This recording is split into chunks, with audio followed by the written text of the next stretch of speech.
तस्मै श्री गुरुवे नमः। तस्मै श्री गुरुवे नमः।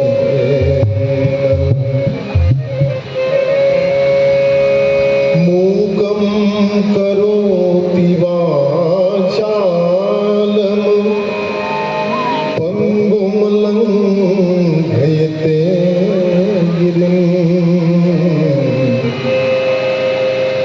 यत्कृपातमहं वन्दे परमानन्दमाधवम्।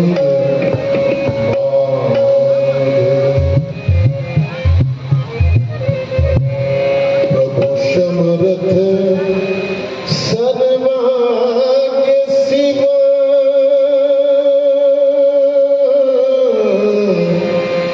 सकल कला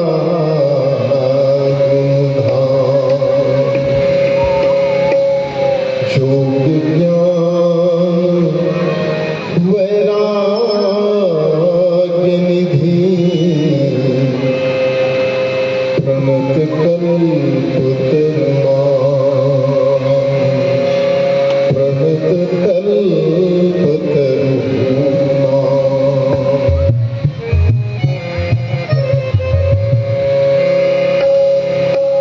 जाऊं कहाँ तजी चरण दिया।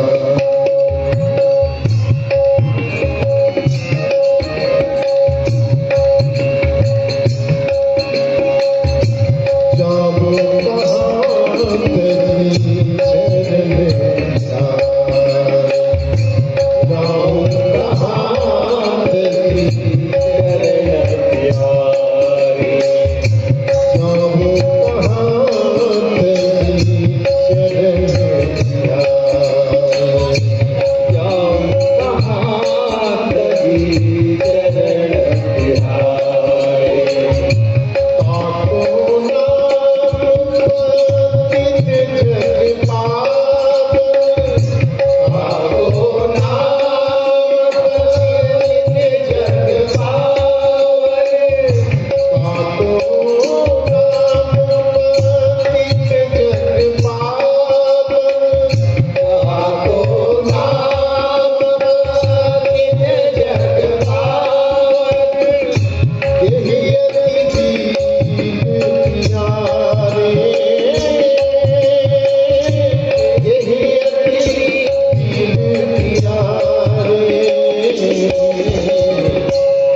समग्रोऽपि चन्द्रः सर्वत्र वन्दते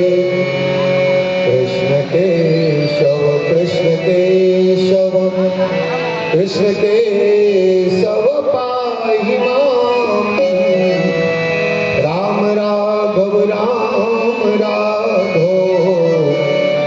श्री राम राघव रक्ष माम्। बोलिए श्यावर रामचंद्र की। यह पावन ग्राम महदा और हम सनातनी हिंदुओं के लिए पावन पर्व जिसे हम कह सकते हैं पितृपक्ष श्रद्धा का पर्व, श्राद्ध पर्व। 16 दिनों का ये पर्व, वैसे 15 दिन सब लोग जानते हैं, पर मैं 15 दिन बोलूं तो उचित नहीं लगेगा, क्योंकि श्राद्ध 16 दिन का होता है। पूर्णिमा श्राद्ध प्रतिपदा से पहले आता है, क्योंकि यदि हम पूर्णिमा की प्रतीक्षा बाद में करेंगे तो हमें 15 दिन प्रतीक्षा करनी पड़ेगी। और किसी बेटे में इतनी ताकत नहीं है, 15 दिन में बड़ी मुश्किल से दाढ़ी वाड़ी बढ़ा करके खींचते हैं यार पानी देके, बड़े मुश्किल से पानी दे पाते हैं, जलांजलि तिलांजलि दे पाते हैं। और 15 दिन और रुकना पड़ जाए, 1 महीने का हो जाए श्राद्ध पर्व, तो मुझे लगता है जितना श्रद्धा है सब जाता रहेगा।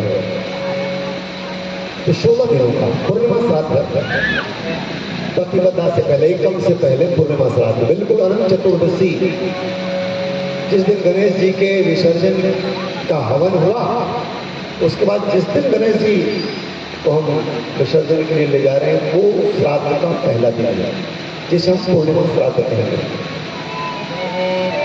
गाँव में बहुतों को आपने देखा होगा कि जिनके पितर पूर्णिमा के दिन आते हैं, उनके पितर पूर्णिमा के दिन आते पहले। अच्छा, कई लोग इतनी चालाकी बरतते हैं, जिनके पितर पूर्णिमा के दिन आते हैं, पूर्णिमा को श्राद्ध का तर्पण के दान पूरा 15 दिन गाया है, क्योंकि हमारे पिताजी जो आगे, हालांकि नौमी खींचनी पड़ती है उनको भी माता जी के लिए। मैं एक पंक्ति ले लूँ, उसके बहाने कुछ आपका बहुत छोटा सा भाव, क्योंकि हम विराम की दिशा पर हैं, ले चलूंगा। मानस की एक पंक्ति, वैसे प्रचलित पंक्ति नहीं है, पर मजा लेंगे आप। देव पितर सब तुम ही गोसाई, राखो पलक नयन की नाई।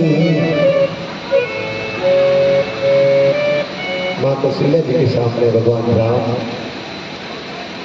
जिनको कई अम्बा के मांग के कारण वन जाने की परिस्थिति निर्मित हुई हो, कौशल्या पसंद नहीं है।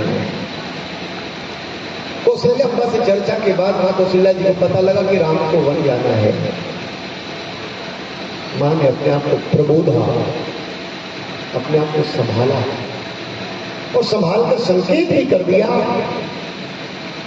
बेटा मैं बहुत सारी बातें नहीं कहूंगी, लेकिन एक बात कह दूं, जो केवल पितु आए सुताता तो दिन जाओ जाने बड़ी माता, लेकिन जो पितु माँ को कहें बन जाए तो कानून सब अवश्य। किसी भी माँ ने कहा हो बेटा, तो जो जंगल है उस सैकड़ों अयोध्या से माने तुम जाओ, ये है कौशल्या। अब आपको मैं ये बात इसलिए लेकर के मजा लेना चाह रहा हूँ, कौशल्या मंदिर बनने वाली और अभी आप लोगों ने 3 साल ग्रांट भरा है, इसके एजेंट या प्रमुख हमारे चेतन देवांगन जी जो पैसा लेंगे आपको 3 साल का जो एग्रीमेंट किए हैं वो वही लेंगे। मैं टीकाराम भाई को भड़का रहा था, टीकाराम भाई क्योंकि हमारे बस्ती मानव संघ अध्यक्ष हैं और पाटन तहसील शुरू से सक्रिय है। टीकाराम भाई ने तो केंद्र बना करके और सक्रियता बढ़ा दी है और संयोग से जमीन अलॉट करा लिया, कुछ फंड भी उसने पा लिया है मानव संघ का भवन बनाने के लिए, पटियाला के आसपास कहीं बनना है। तो मैंने कहा कौशल्या माँ के नाम पर यार इतना सारा पैसा वो लेके चले गए, तो आप भी मांगो। अध्यक्ष को मांगने का अधिकार है। यदि मान लो 1,000 वाले पाने वाली हमारी माताएं 1100 दे सकती हैं, तो कम से कम 500 तो हमें भी दे सकती हैं। मैं भड़का रहा था ताकि भवन बन जाए। तो माँ कौशल्या जी ने कहा, एक बात जान ले बेटा, यदि किसी भी माँ ने कहा हो, ये है माँ की विशेषता। सौतों में प्राय ईर्ष्या होती है, लेकिन इस माँ ने जो सिखाया, जो पितु मातु कहूं बन जाना, तो कानन सत अवध समाना। और जो शब्द पितर पड़ा है वो यहाँ पे आया, देखी पितर देव पितर सब तुम ही गोसाई। तुम जब बन जा रहे हो तो क्या होगा? देव पितर सब तुम ही गोसाई, राखो पलक नयन की नाई। यदि तुम माता की बात को मान करके, पिताजी की बात को मान करके वन जा रहे हो, तो माता पिता की बात को मानना भी तो श्रद्धा ही है। जीते जी माँ बाप की बात मान लो यार, तो श्रद्धा नहीं है क्या? और जीते जी मान लिया तो मर करके मानने वाला झंझट समाप्ति हो जाएगा। अच्छा, तो जीते जी जिसने माता पिता की बातें मानी है, उनके नहीं रहेंगे। बिल्कुल आचरण संहिता है रामचरितमानस। जीते जी जिसने माता पिता की बातें मानी है, वो उनके नहीं रहने पर उनको याद करके उनके लिए बिल्कुल सकारात्मक काम करेंगे। और इससे बेहतर कोई बात नहीं। इसके लिए लाभ क्या होगा? देव पितर सब तुम ही गोसाई, राखो पलक नयन की नाई। यदि तुमने माता की बात मानी, यदि तुमने पिताजी की बात मानी, देव पितर सब तुम ही गोसाई, राखो पलक नयन की नाई। संरक्षित हो गए, सेफ जोन में आ गया। और क्या संदेशा है कौशलम्बा का। मूलतः मैं पितर के लिए इसको लेकर तो नीचे का भाव देना चाहता हूँ। अवधि अम्बु प्रिय परिजन मीना, तुम करुणा कर धर्म धुरीना। अस विचारी सोई करहु पाई, सब ही जियत जई भेंट आई। क्या मांग है कौशलम्बा का? जानो बेटा, तुमको तो ये देव और पितर पलक के नयन को जैसे रखा जाता है, वैसे ये आशीर्वाद देकर सुरक्षित रखेंगे। लेकिन एक निवेदन करो, अवधि अम्बु प्रिय परिजन मीना। 14 साल की जो अवधि है बेटा, यही जल है। अवधि अम्बु प्रिय परिजन मीना, तुम करुणा कर धर्म धुरीना। करना क्या है? अस विचारी सोई करहु पाई। ये 14 साल की अवधि जल है और आपके जो परिजन है वही मछली है। तुम करुणा कर धर्म धुरीना, तुम करुणा कर धर्म को धारण करने वालों एक काम करना है। करना क्या है? अस विचारी सोई करहु पाई।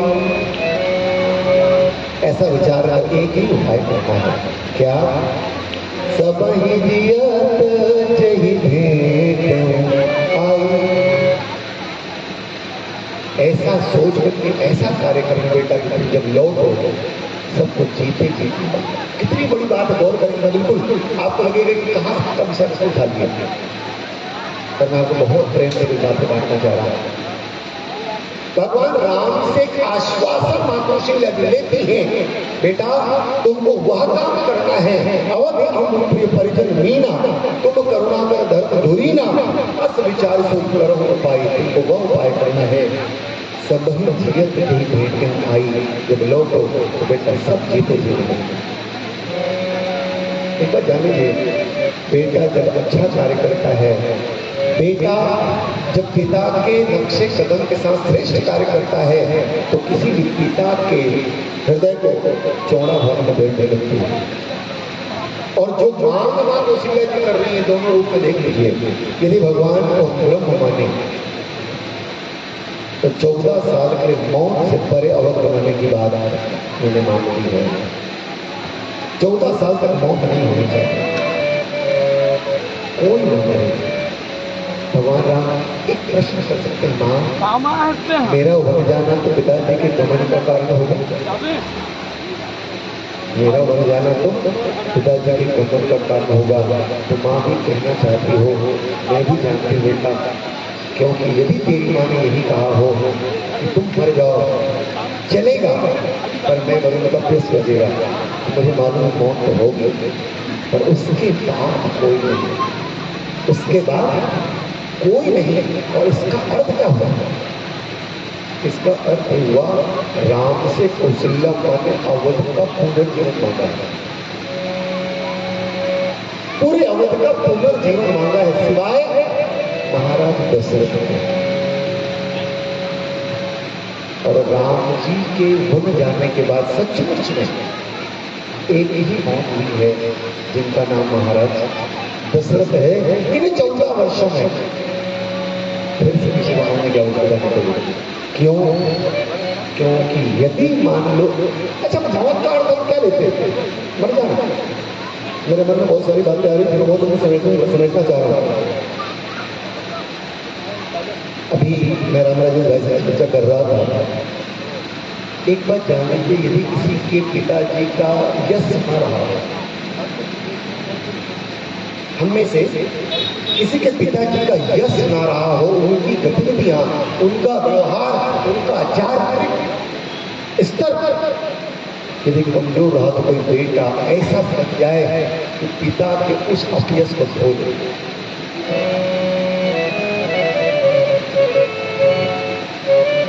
प्रहलाद की बात मैं जल्दी से निवेदन करता हूँ अपने विषय के साथ। प्रहलाद जी महाराज और हिरण्यकशिपु का एक काम बताई जो श्रेष्ठ है, और प्रहलाद जी का एक काम बताई जो निकृष्ट है। एक काम बताइए प्रहलाद जी का जो निकृष्ट है, और हिरण्यकशिपु का एक काम बताइए जो श्रेष्ठ है। लेकिन जब प्रहलाद को मारने के लिए खंभे पर प्रहार किया गया और नरसिंह भगवान प्रकट हुए, हिरण्यकशिपु का वध किया गया और उनको जब मौत के स्थान पर पहुंचाया तो अतड़ियों का उन्हें हार पहना, और नरसिंह भगवान ने प्रहलाद से पूछा, बेटा कुछ मांगना चाहते हो? हालांकि मैं उस मांग करने ले जाऊंगा मुझे भीतर टॉप चल रहा है, बेटा कुछ मांगना चाहते हो? और तब पुत्र ने कहा, महाराज बस एक ही मांग है, मेरे पिताजी का पतन ना हो। अब मैं निकृष्ट और श्रेष्ठ दो शब्द बोला हूं ना, हिरण्यकशिपु का कोई कार्य श्रेष्ठ नहीं है और प्रहलाद जी का कोई कार्य निकृष्ट नहीं है। यदि प्रहलाद बेटा बन जाए तो कोई बहुत शराबी पिता हो जिसने लगभग सारा यश चौपट किया हो और प्रहलाद बन जाए तो फिर से उस यश को स्थान में ले आएगा। मैं कहना ही चाह रहा हूं, हम जीने वालों का एक दायित्व है, हम जीने वालों का एक दायित्व है। यदि हम जानते हैं हमारे पिताजी के द्वारा कोई श्रेष्ठ कार्य नहीं हुआ है, और यदि उनको भी सम्मानित करना है तो बेटा सम्मानित करवा सकता है अपने आचरण से, अपने आचरण। इस श्रद्धा पक्ष पर, इस श्राद्ध पर्व पर मैं जो निवेदन करना चाहूँ बस यही है, क्या मैं अपने उस पिता को माफ नहीं कर सकता जिस पिता ने जिंदगी भर हमारे लिए शायद कुछ न किया हो? तो एक बात मैं आपसे कहता हूं, जन्म तो हमें उसी ने दिया है, जन्म तो हमें उसी ने दिया है, तो क्या हमारा दायित्व नहीं बनता है कि उस जन्म देने वाले पिता के लिए जो यश उसने कमाया है उसको यश में समर्थन करने का दायित्व मेरा है। श्राद्ध पक्ष पर हमने संकल्प ले माना खूब धन देने की बातें चल रही थी। मैं तो कहता हूँ अपने माँ बाप के लिए एक जल्दी से दृष्टांत कहकर समेट इस बात को एक बात जान लीजिए।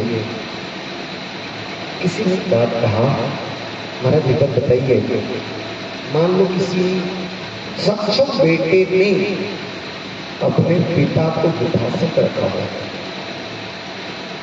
अक्षम बेटे ने भी वृद्धाश्रम पर रखा हुआ उचित नहीं है हमारे भारत देश में। सक्षम बेटे ने यदि मान लो किसी पिता को वृद्धाश्रम पर रखा हो तो उसकी मौत हो जाने के बाद उसके पिता के जीवन में सूतक कितने दिनों का आएगा? 13 दिनों का, 15 दिनों का, 10 दिनों का। सूतक में जो कह रहा हूँ महामन वगैरह जो क्रिया हमारी हम करते हैं, कितने दिनों का सूतक आएगा? 10 दिन का। और श्रेष्ठ संत ने यही कहा, जिस सक्षम बेटे ने अपने बाप को यदि वृद्धाश्रम पर रखा है वहां मौत हुई तो पक्का जान लो इस बेटे के जीवन भर सूतक रहेगा। इस बेटे के जीवन भर सूतक रहेगा। क्यों? तुम सक्षम रहेगा कि अपने बाप को कहां छोड़े हो? वृद्धाश्रम से छोड़ रहे हो।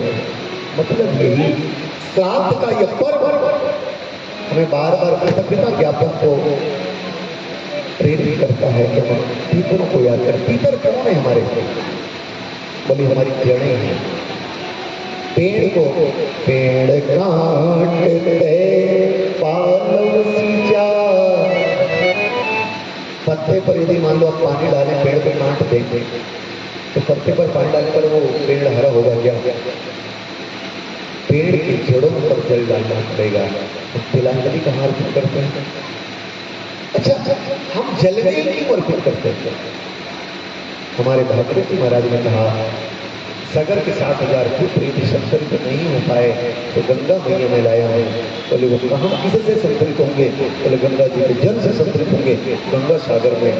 तो हमें क्रिया बता दी, हम अपने पितरों को जो निम्नतम स्तर पर है उसको भी अपने श्रेष्ठ कर्मों के द्वारा ऊपर के स्तर पर ले जा सकते हैं। और इसलिए जो जीवित हैं उनका दायित्व है कि हम अपने पितरों के लिए कुछ कर सके। बहुत सारी बात नहीं है। ये बात कहते हुए कहाँ का आयोजन हुआ है और कहाँ का बहुत बड़ा गांव है। आपके गांव में भी बहुत सारा समुदाय ये श्राद्ध पर्व मनाता हुआ। कौवा को समझ भोजन देने की क्रिया, श्वान को भोजन देने के लिए पंचबली इस पर्व का है। कौवा भोजन क्यों पाता है? एक बार जान लीजिए, कौवा बोलता कौन है? तो तुलसीदास जी महाराज लिखते हैं कि जिसने द्विज निंदक बहुनरक भोग करे जब जन्म बायस शरीर, ब्राह्मणों का निंदा करने वाला ही कौवा होता है। तो एक बार जाकर कौवा को खिला दो यार, श्राद्ध के कर्म पूरे हो गए। क्यों? क्योंकि ब्राह्मणों को निंदा करे तो क्या बना? कौवा बना। उनको कनागत श्राद्ध के भोजन कराओ ताकि इसको भी चेतना आए। कौवा बने हो यार, कुछ और पक्षी हो जाओगे, भोजन को खाओ, तृप्त हो, श्रेष्ठ हो जाओगे। तो बस निवेदन इस बात का साथ श्राद्ध का जो पर्व है वस्तुतः जीने वाले बेटों के लिए, और मैं तो अब कहता हूँ बेटियों के लिए भी। मेरे जैसी बात बोल रहे थे, यदि किसी बेटी ने अपने पिता की संपत्ति पर कोर्ट बेसिस से अधिकार मांगा है, बिना सेवा किए, माता पिता की बिना सेवा किए कोर्ट बेस पर अधिकार मांगा है, तो उसके जीवन में कितनी दोष आ गया बिना सेवा किए। और हमारे जैन साधु यहाँ तक कहते हैं बिल्कुल अधिकार है, आप अपने पिता की संपत्ति पे आप बराबर का अधिकार पा सकती हैं, पर ध्यान रहे जब जो माता पिता के स्वास्थ्य खराब हो तो जैसा भाई उसकी सेवा कर रहा है वैसे सेवा अपने दामाद और बेटी दोनों आप टिक के करो तो तुमको भी बराबर बनेगा, तुमको भी बराबर बनेगा। कर लेकिन सेवा करनी पड़ेगी। हमारी सामाजिक समरसता टूटी है भाई सरकारी नियमों से। आज भाई बहन को तीजा नहीं पूछ पा रहा है। साड़ी देनी थी, कुछ सामान भोजन 2-3 4 दिन घर में करनी थी। जब साड़ी वाला संबंध टूट गया है, क्यों? क्योंकि भाई और बहन के बीच में कोर्ट में केस लंबित है, जल्दी बात का हमें भी कुछ चाहिए। एक फिल्म आया था बाटा, हाँ छत्तीसगढ़ी फिल्म थी, मैं थोड़ा सा पिक्चर का शौकीन में क्या बता हूँ तो उस बाटा ने यही कहा, भाई मुझे जमीन का बाटा नहीं चाहिए, मुझे तो आपके प्रेम का बाटा चाहिए। तू मुझे वीजा पे पूछ दे, 2 दिन में तेरे घर भोजन कर लूँ, माँ को देख लूँ, तो मेरा बाटा हो गया। और कोई बात प्रेम का बाटा। इन्हीं बातों के साथ श्रद्धा का पर्व है और श्रद्धा संबंधों को, चीज को उन्हें प्रेरित करता है, चाहे हमारे जो नहीं है उनके, जो हैं उनके। तो माता पिता की बातों को, पितरों की बातों को, पितर ही हमें संबंधित करते हैं। यदि पितर खुश हैं तो हमारा जीवन समृद्ध होगा। इन बातों के साथ विराम दो। बोले श्याम रामचंद्र की जय। राम राम जी बजा दे।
एक आबत एक जा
गावो सिया राम के हनुमत हो सहाय वरना नाम हरत संहाना रसानाम छंद सामपी मंगला नाम चकरतारो वंदे वाणी विनायक हृदय विराजत राम सिय और दास हनुमान ऐसे श्री गुरुदेव को बारंबार प्रणाम। लखन श्री रामचंद्र शंकर हरि ओम।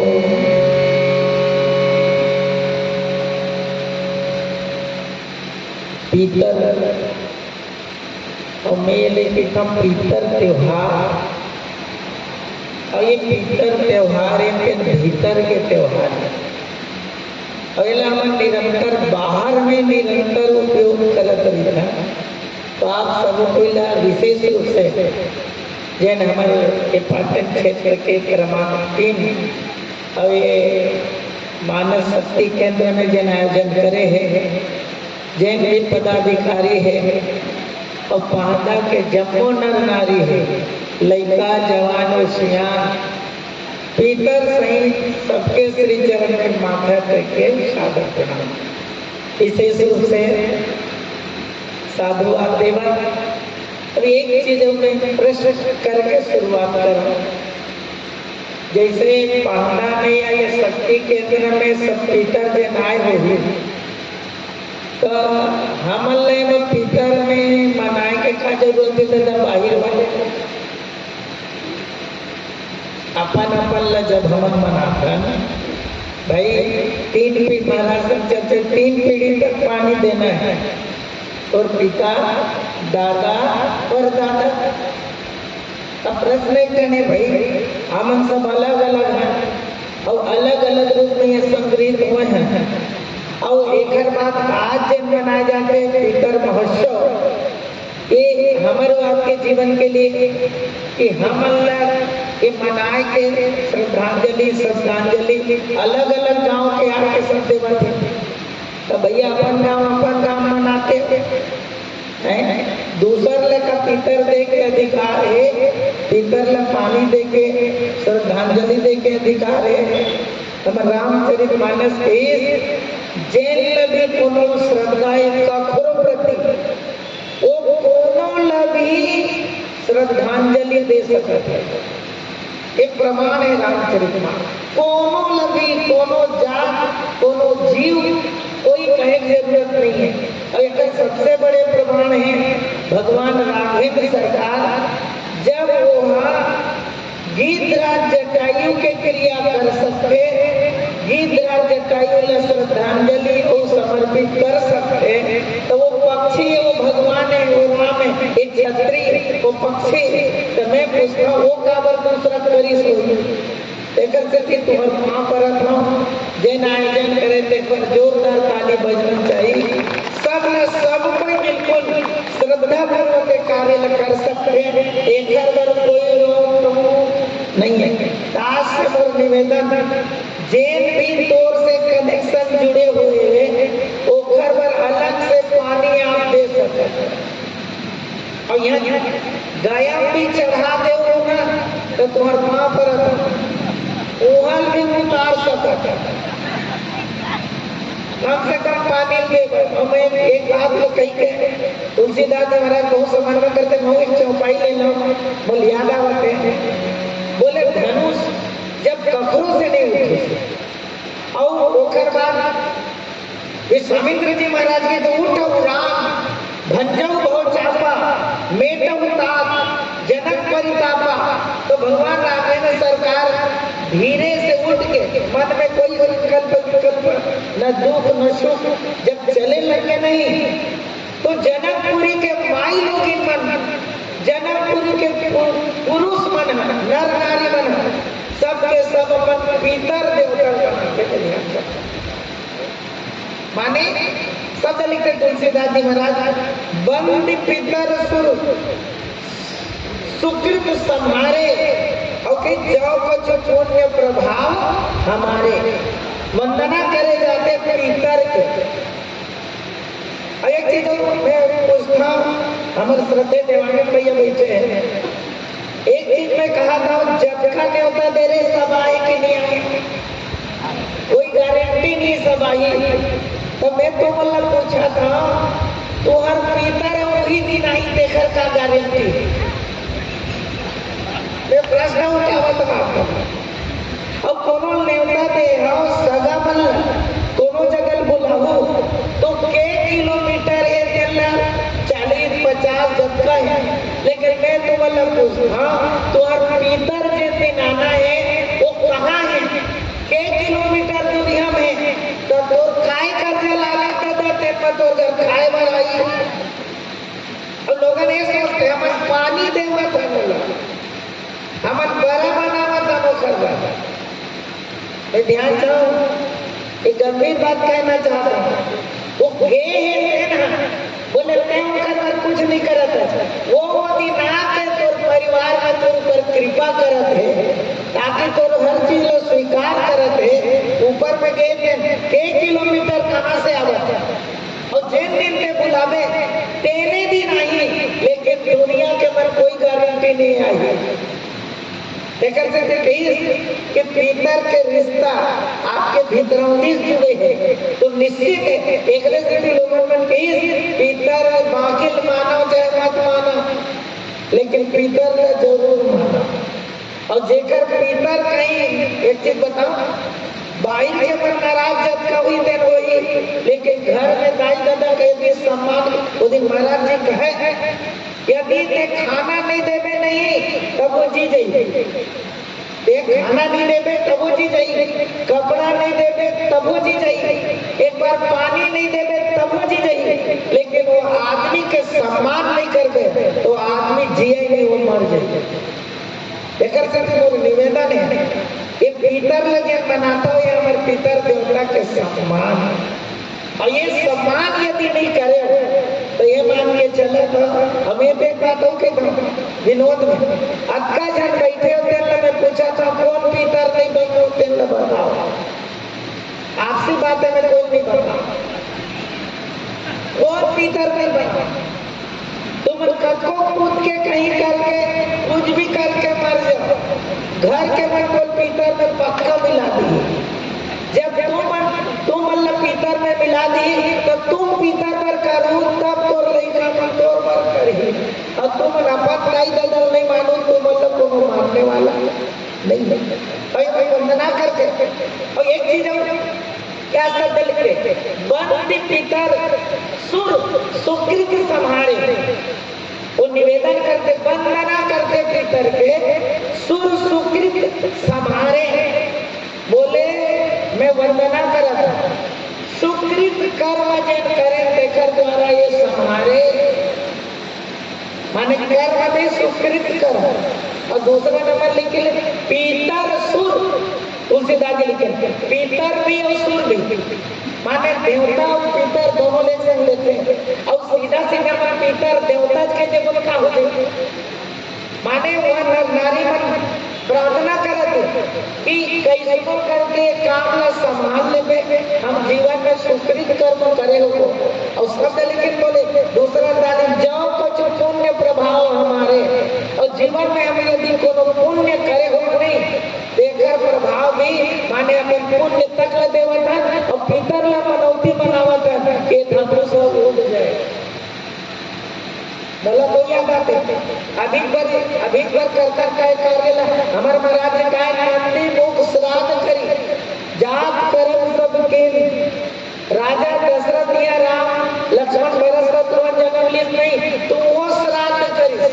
अब कौन से श्राद्ध करी, नंदी मुख श्राद्ध। अब प्रश्न है, तुम कब पितर ला मनाता था, कोनो लड़का जन्म ले ली नहीं तब खुशी होकर नंदी मुख श्राद्ध करे लगते। शादी हो गए, बहू आगे घर में नहीं तो घर के देवता कर लेते, पितर देवता मिलता। कावत मालूम एक घर में नवा बहू आए और संतान आ गया था एक कुल में और एक संतान आ गई है और हम तोर बर करत आशीर्वाद दे पितर देवता के लड़का मन बढ़िया है। तो जन्म लेते संतान तबो पितर ला मनाता, शादी करता तबो पितर ला मनाता। तो बोला वो मुसलमान वाले बात याद आवत एक गली कही दम। एक मुसलमान राजा अपन पितर के माने अपन पिता के राज में लूट के जाने वो शाहजहां और औरंगजेब के बात है महाराज जी बिल्कुल याद दिला देते। शाहजहां औरंगजेब में ले माने लूट लीज राज जी जी शाहजहां में ले औरंगजेब लूट लीज। और एक बात का मालूम वो जैसे तख्ता पलट के थे ना अभी बांग्लादेश में हो ये दूसरे बात एक बांग्लादेश के बात नहीं कर रहा, मैं बांग्लादेश के बात कर रहा हूँ। वो से सीधा का स्थिति है तो वो स्थिति। और जब बोला राजा एक करके कैद करके और कैद करे बाद कुछ दिन और खाना दी और खाना दे बाद कुछ दिन धीरे धीरे करके के तो पानी भर में जीना है माने आपन बाप को धीरे धीरे मारना चाहते। बाद में एक लोटा पानी मिली, दूसरा बाद में किस केवल एक गिलास पानी मिली, बाद में अत्य जब पानी कम करी नहीं तो वो एक बात थी वो मुसलमान राजा एक नया शब्द बोलते अरे कि वो तो हिंदू मन बने हैं। काबर हिंदू मन बने एक से हिंदू मन बने कि जिया बाप लते पानी नहीं देवा तो मारा था और हिंदू मन मरे बाप ला पानी दे के बोला जिंदा करते तो जीवन करेगी। तक कुल मिला के एक कहना है वो स्वामी तुलसीदास जी महाराज की ये जे मानत है पुरखा के सुरता।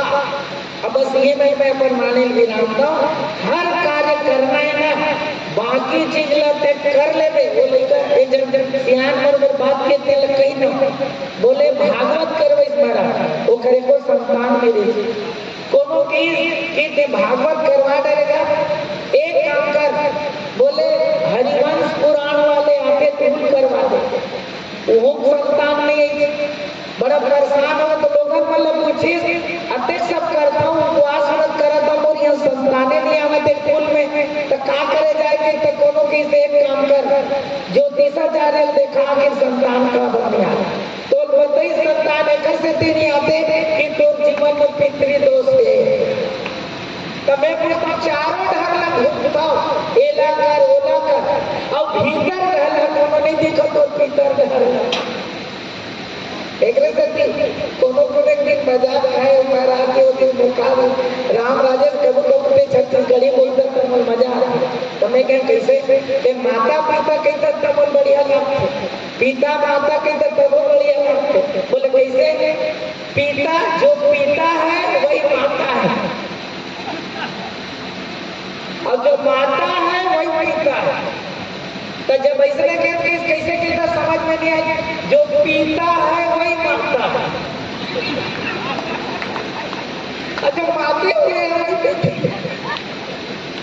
और वो ये कह रहे हैं एक माता पिता के जब कनेक्शन है हमारे साथ नहीं हमारे आपके जीवन में तो आप ये संसार में मत माता कम से कम माता पिता लगे पानी दी निश्चित होकर कृपा हुई और जब कृपा हुई तो कार्य नहीं हुई।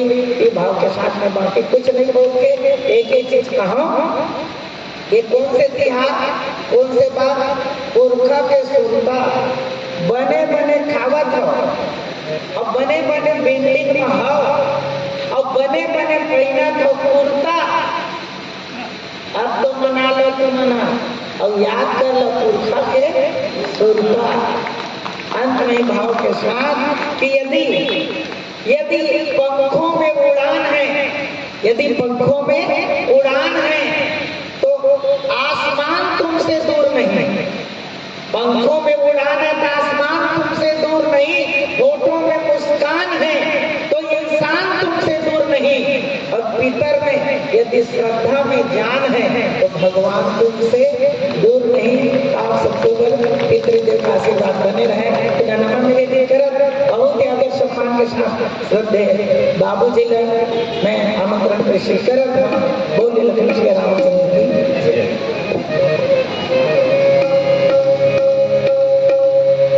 राम जपो बाबुरे, राम जपो बाबुरे,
भगवत स्वरूप मानस चक्रों कुछ गुरुजनों समागम में मित्रों हमारे माता बहनों आप सब के में मेरा सादर से सुना।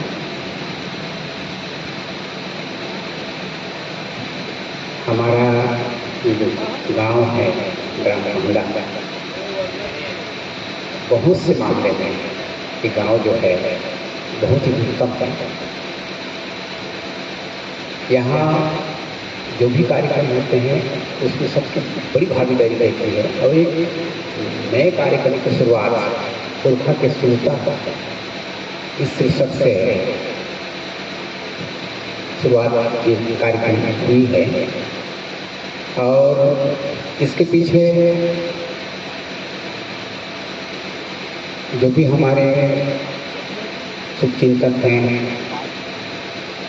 जो हमारे आशीर्वादक हैं, उनके प्रति मैं आभार व्यक्त करता हूँ। और इस गांव के हमारे आदरणीय श्री चेतन देवानंद जी और इस कार्यक्रम के संचालक आदरणीय श्री कोमल साहू जी बहुत धैर्य के साथ और बड़ी सहजता के साथ इस कार्यक्रम को संचालित करने सबको सम्मान दे रहे हैं। मैं यहाँ उपस्थित समस्त वरिष्ठ जनों की ओर से उनके प्रति मंगल कामना करता हूँ और बहुत बहुत साधुवाद व्यक्त कर रहा हूँ। इस शक्ति केंद्र के हमारे आदरणीय अध्यक्ष महोदय श्री गिरधारी साहू जी, जिनके अथक प्रयास से ये कार्यक्रम संगीत है और अपनी पूर्णता की ओर है, उन्हें भी मैं बहुत बहुत साधुवाद व्यक्त कर रहा हूँ, सबके प्रति आभार व्यक्त करता हूँ। यहाँ के जितने भी श्रोता हैं बड़े सुधी श्रोता हैं, बहुत विद्वान श्रोता हैं, माताएं बड़ी रुचि हैं और हमारे पुरुष वर्ग राम कथा में बड़ी रुचि लेते हैं। देखिए भोजन का समय भी हो गया है, फिर भी यहाँ उपस्थिति बड़ी बड़ी है। इससे ये स्पष्ट होता है कि सब के मन में राम कथा के प्रति लालसा है और राम कथा के माध्यम से हम लोग अपने पितरों को श्रद्धा सुमन आज अर्पित कर रहे हैं। पितर से संबंधित बहुत सारी बातें भी हैं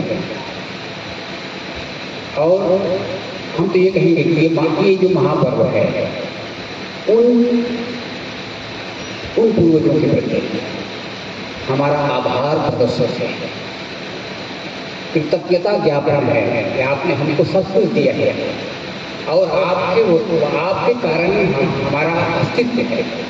हमारे रक्त के प्रत्येक कणों में आपका दिया हुआ जो संस्कार है वो प्रौढ़ है, उनके प्रति आभार। कोई ऐसा भी कह सकता है कि तुमने हमको क्या दिया, जन्म नहीं दिया है माता। कुछ लोग ऐसे ही कहते हैं, कह देते हैं कि आपने क्या किया, हमको केवल जन्म तो दिया है। जो कुछ हमने अपनी पुरुषार्थ से पाया है, हमने बहुत बड़ी मेहनत की और तब ये सब कुछ हमने अर्जित किया है, ऐसा कह देते हैं। पर हम उस व्यक्ति को पूछना चाहते हैं कि आपने ये जो अर्जन किया है किस प्रतिभा से किया है, किस विद्या से किया है। यदि आपके माता पिता आपको पढ़ाई लिखाई नहीं होते, आपकी शिक्षा दीक्षा का प्रबंध नहीं किया होते, आपको योग्य नहीं बनाए होते, तो ये जो आपने एकत्रित किया है वो आप कहाँ से तात्पर्य है कि हमको जो भी मिला है वो हमारे अपने पूर्वजों से ही मिला है और इसलिए समय समय पर हम लोग उनका स्मरण करते हैं, चाहे दुख का समय हो चाहे सुख का समय हो, उनको स्मरण करना चाहिए। अरे कुछ नहीं मिलेगा तो आत्मबल तो मिलेगा कि हमारे माता पिता ने संकट के समय इस दुख को इस प्रकार सहा है, तो हमको भी इस दुख को इस तरह से लेना चाहिए। या सुखों के समय हमारे पूर्वज ऐसे उत्साहित रहते थे और ऐसा उत्सव मनाया करते थे, चलो हम भी के पथ पर चल कर इस कार्य को बहुत हर्षोल्लास के साथ करने लगता है। ऐसे भी प्रेरणा प्राप्त कर सकते हैं। पितृ पूजन से क्या मिलता है, एक श्लोक के माध्यम से बताया गया है। आयु पुत्राण यशः स्वर्ग, इस श्लोक में 12 उपलब्धियां गिनाई गई। आयु पुत्राण यशः स्वर्ग कीर्ति पुष्टि बलम श्रियः पशु सौख्यम धन धान्यम प्राप्नुयात् पितृ पूजना। ये 12 चीजें। आयु, आप जो अपने पितर की पूजा करता है उसकी आयु बढ़ती है। ये शास्त्र की बातें, बनाई हुई बातें नहीं होती, शास्त्रोक्त बातें। आयु बढ़ती है। आयु पुत्राण, आपके यहाँ से संतान की वृद्धि होगी यदि आप पितरों का पूजन करते हैं तो। आयु पुत्राण यशः, आपका यश बढ़ेगा। स्वर्ग, आपको अनुपम सुखों की प्राप्ति होगी। तुष्टि पुष्टि, आप संतुष्ट होंगे, आपके जीवन में संतोष का आगमन होगा। तुष्टि पुष्टि बलम श्रियः, और आपका बल बढ़ेगा, चाहे शारीरिक हो, मानसिक हो, बौद्धिक हो, कोई भी बल, आत्मबल आपका बढ़ेगा निश्चित रूप से। आप अपने पूर्वजों को याद कीजिए, हमारे दादा ऐसे थे, तो निश्चित रूप से उनमें जो गुण स्थापित थे उन गुणों का स्मरण आपका मानस पटल पर होगा और वो आपकी आत्मा में समाहित हो जाएगी और आपको दुख के समय वही उसी दादाजी का स्मरण करके आपके संबल बल ताकत मिलेगी। तो आयु पुत्राण यशः स्वर्ग कीर्ति पुष्टि बलम श्रियः, लक्ष्मी मिलेगी, आपके घर में लक्ष्मी आएगी पितरों के पूजन की वजह से। ये जो पर्व है, शास्त्रों के अनुसार पितृ लोग से हमारे पितर इस धराधाम पर आते हैं, हमारे घरों में आते हैं, हमको आशीर्वाद देने के लिए, इसलिए उनका सम्मान आवश्यक है। जिसकी यथाशक्ति श्राद्ध, इसको श्राद्ध पर्व भी कहते हैं। श्राद्ध का मतलब क्या होता है, जो श्रद्धा से हम अपने पितरों को समर्पित करते हैं उसी को श्राद्ध कहा गया है। जो भी पत्रम पुष्पम फलम जो भी आपके पास है, और शास्त्रों में तो यहाँ तक लिखा है यदि आपके पास कुछ भी नहीं है तो भगवान सूर्य की ओर, सूर्य को सबसे देवों के पितर हैं, भगवान सूर्य की ओर अपना हाथ उठाकर किसी जलाशय के पास जा करके भगवान सूर्य की ओर ऐसा हाथ उठा करके उनसे निवेदन कर दीजिए कि भगवान भास्कर देव मेरे पास कुछ भी नहीं है अपने पितरों को देने और मेरी पूजन सार्थक कीजिए। अपनी कृपा से मेरे पितरों को, आपकी कृपा से मेरे पितरों को तर्पण प्राप्त हो, ऐसा कह करके आप उनसे भगवान सूर्य देव का स्मरण करते तो आपके पितर निश्चित ये शास्त्र। तो आयु पुत्राण यशः स्वर्ग कीर्ति पुष्टि बलम श्रियः। पशु, यदि आप पशुधन के प्रेमी हैं तो आपके पशुओं की वृद्धि होगी, पशुधन आएंगे आगे, पशु सौख्यम सुख आएगा आपके घर में, पशु सौख्यम धनम धान्य। ये 12 चीजें, धन और धान्य माने अनाज फसल, इसकी वृद्धि होगी। इन 12 चीजों की वृद्धि पितरों के पूजन से होता है। अच्छा, हमारे शास्त्रों ने माता और पिता दोनों को संकीर्ण नहीं बनाया है, संक्षिप्त नहीं किया है। माता पिता जो शब्द है ये समासिक शब्द नहीं है, ये साहसिक शब्द नहीं है, ये व्यापक शब्द है, बड़े बड़े। तो माता कौन माता गिन जा सकती हैं, इनको गिनना चाहिए। तो शास्त्रों में कहा गया है कि राजपत्नी, राजा की पत्नी, राजपत्नी मित्र पत्नी, राजपत्नी, गुरुपत्नी, मित्र पत्नी तथैव पत्नी माता, स्वमाता पंचेता मात्र है स्मृता। स्मृतियों में ये 5 को माताएं कहते हैं। माता श्रेणी में माताओं की गणना में रखा है। ये कौन कौन से हैं? राजपति माने राजा की पत्नी, गुरुपत्नी माने गुरुदेव ने, अर्धांगिनी माने गुरु माता, हाँ मित्र पत्नी अपनी मित्र की जो पत्नी वह भी माता है। माने हमारा शास्त्र या हमारे ऋषि महर्षि कितने विद्वान थे, कैसे उनकी दिव्य दृष्टि थी।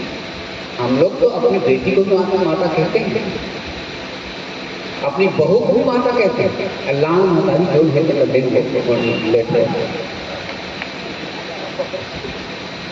तो इस हमारा मातृ जो शब्द है वो बहुत व्यापक है और शुरू से ही हमारे आचार्यों ने हमें बताया है। मातृदेव भव ये शास्त्रों का सूत्र है। मातृदेव भव, पितृदेव भव, आचार्य देव भव, ये 3 श्रृंखला है। माता देवतुल्य है, पिता देवतुल्य है, हमारी जो आचार्य हैं वो सब देवतुल्य हैं और वे रहें चाहे न रहें उनको देवतुल्य सम्मान सदैव दिया जाना चाहिए। तो पिता का जो शब्द भी व्यापक है, जिस तरह माता शब्द व्यापक है उसी तरह पिता शब्द भी व्यापक है। हम पिता किसको कहते हैं? शास्त्रों के अनुसार अन्नदाता, जो अन्न देकर या भोजन देकर हमारा पोषण करता है वो पिता है। कोई भी हो, किसी भी जाति का हो, छोटा हो या बड़ा कोई भी हो, अन्नदाता भय दाता, हमको भय करने वाला कोई भी व्यक्ति वो हमारा पिता है।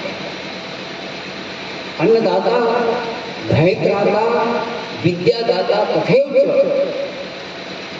जनिता, विद्या देने वाला, जनिता माने जन्म देने वाला, चोक नेता माने जनेऊ संस्कार करने वाला, दीक्षक देने वाला। ये पंचेताः पितरः स्मृताः, स्मृतियों में ये 5 पिता की गणना की है।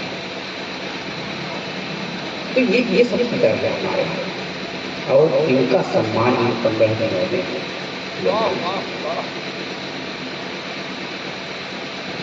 हम जो भी पाते हैं, हमको जो भी मिला है, किसी ने कहा ना कि हम न हंस पाए हैं न हम रोक पाए हैं, यदि हम कुछ भी पाए हैं तो किसी के भोग पाए हैं। ये हमारे माता पिता हैं, इन्हीं के द्वारा हमको जो मिला है वही आज चल रहा है। वही प्रतिभा, वही विद्या, वही संस्कार हमारे जीवन भर काम करते हैं। और हमारा जो ग्रंथ है, हमारा ग्रंथ भी महान ग्रंथ है। बड़े बड़ों ने ऋषियों ने, मुनियों ने अपने पितरों को सम्मान दिया होगा या दिया है, ये बात तो शास्त्रोक्त है। अभी पूज्य महाराज श्री बता रहे हैं। महाराज भागीरथी ने कठिन तपस्या किया और माँ गंगा को प्रसन्न किया। राजा सगर के 60,000 पूर्वज भस्मीभूत हो गए, शापित हो गए महर्षि कपिल के द्वारा। महर्षि कपिल के द्वारा 60,000 पूर्वज, हाँ, सगर के पुत्र पौत्र, ये सब के सब भस्मीभूत हो चुके थे, शापित हो चुके थे। उनका उद्धार करना था, उसके लिए प्रयास करते हैं भागवत महाराज भागवत। और गंगा माँ प्रकट होती है। गंगा माँ पहले कहा थी, देखिए हमारे शास्त्र में एक बात बहुत सुंदर होती है। हमारा ये रामचरितमानस है ना, इसमें एक बात बहुत सुंदर रूप में बताई गई है कि कीरति भनित भूत भल सोई, सुर सरिसम सब कर हित होई। मेरे पास जो भी है, यदि गंगा के समान हितकारी है तभी वो वस्तु है, तभी वो वस्तु उपयोगी, तभी वो महत्वपूर्ण है। कीरत मेरा यश, ध्वनि माने कविता, मुझमें जो साहित्य के प्रति मेरा जो अवदान है, या मुझमें जो साहित्यिक जो प्रतिभा है वो गंगा के समान है कि नहीं, गंगा के समान हित करने वाला है कि मेरा साहित्यिक ज्ञान है। तो कीरत मेरा यश गंगा के समान है कि परोपकार मैं अपने यश के माध्यम से परोपकार कर रहा हूँ कि नहीं? मैं साहित्यकार हूँ, मैं कवि हूँ, तो मेरी कविता के माध्यम से समाज सेवा हो रही कि नहीं हो रही है? कीरत की ध्वनि तो बहुत, मेरे पास धन है, मेरे पास धन है और धन का व्यय मैं समाज सेवा में कर सक रहा हूँ कि नहीं? परोपकार में कर सक रहा हूँ कि नहीं? गंगा की तरह है कि नहीं मेरा धन है? यदि गंगा का समान है मेरा धन, मेरी कीर्ति और मेरी कविता, तो समझ लीजिए कि मेरा जीवन धन है। जैसे गंगा उतरती है, गंगा इस धराधाम पर आती है, भागीरथी आगे आगे थे, पीछे पीछे गंगा जी चल रही थी और गंगा जी धराधाम पर आई। 60,000 उनके पूर्वजों का उद्धार हो गया। भागीरथी चाहते तो माँ गंगा से कह सकते थे, माँ मेरा काम हो गया, माँ अब आप वापस वहीं चलिए जहाँ से आप निकली।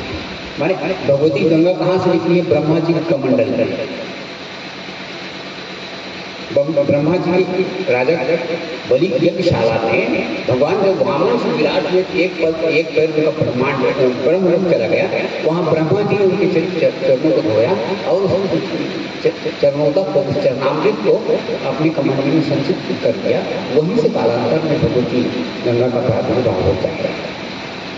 ब्रह्मा के कमंडल से वे भगवान शंकर की जटाओं में आती हैं, फिर धराधाम पर आती हैं और भागीरथी के 60,000 पूर्वजों का उद्धार करती हैं। भागीरथी यदि स्वार्थी होते तो कह सकते थे कि मेरे पूर्वज उतर गए, मैं अब आपकी उपयुक्ता नहीं है, अब अन्यों को उतारने की आवश्यकता नहीं है, आप जब तक ऐसा कह सकते थे। परंतु कीरत सूर्य सरिसम सब कर। तो हमारे यहाँ ये प्रथा है, हमारी बहुत उच्च कोटि की परंपरा है।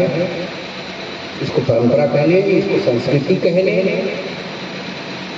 या इसको कर्म कांड कहें, धर्म कांड कहें, धर्म कर्म कहें। हमारी इस उच्चता से भरी हुई संस्कृति के सामने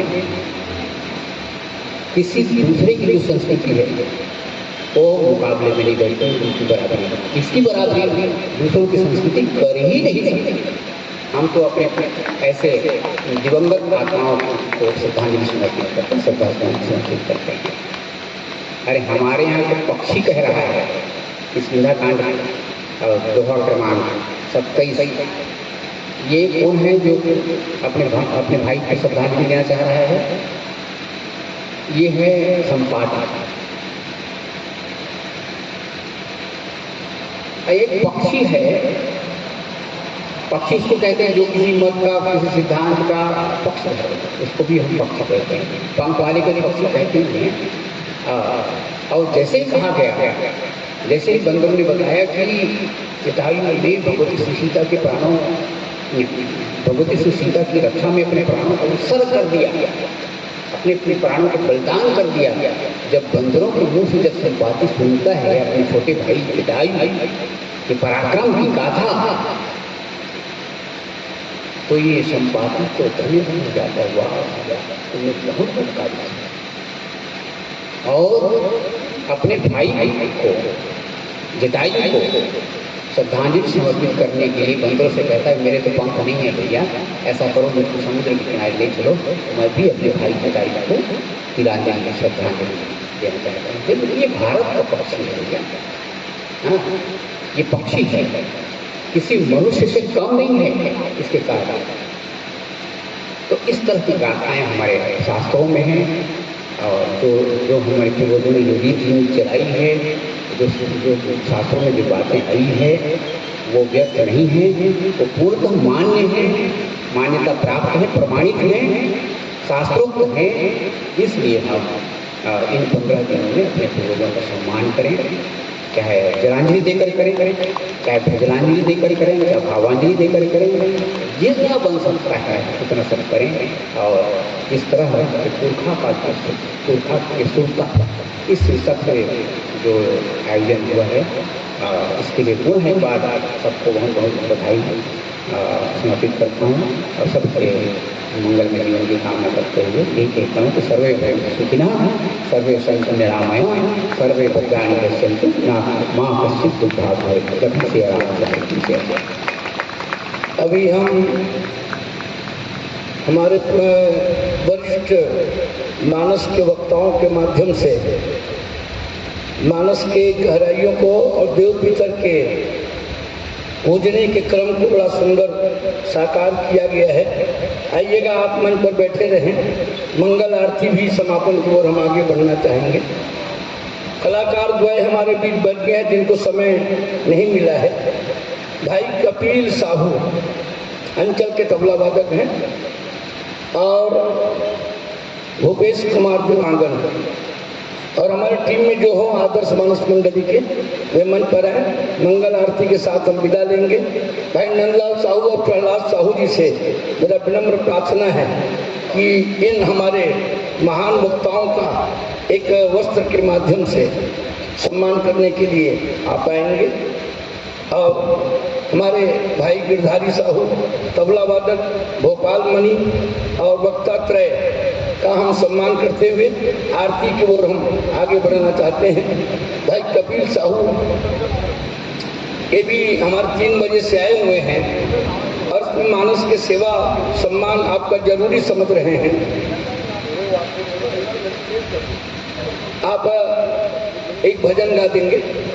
कपिल भैया, भोपाल भैया ये आर्यन भजन गाएंगे। आप बैठे और तबला ये बजाएंगे। आप बैठेंगे ना मंजीरा बजाने के लिए, फिर तीनों को सम्मान। आप प्रहलाद भैया आएंगे, सम्मान करेंगे। गिरधारी भैया वहीं पर बैठे ना, आप नाम देख लो थोड़ा सा। अब बहुत समापन को प्रसाद एक थारी बना के लाए है एक जन सिन्हा भजिया वाले मन। ये प्रसाद जब बंटवाना भी एक राजेश्वर प्रसाद आप बांटे। आरती की पहली प्रसाद बंटवा लेंगे भगा जी सब जन नीचे आ जाइए। कैमरा वाला ये भूपेश भाई चलेगे का ईडा राजन बस आरती कर दो कहाँ जाओ।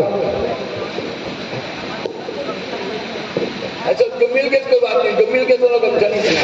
काबर में बहुत जब बच्चे हैं ना जो लोग गमछा मिले नहीं तो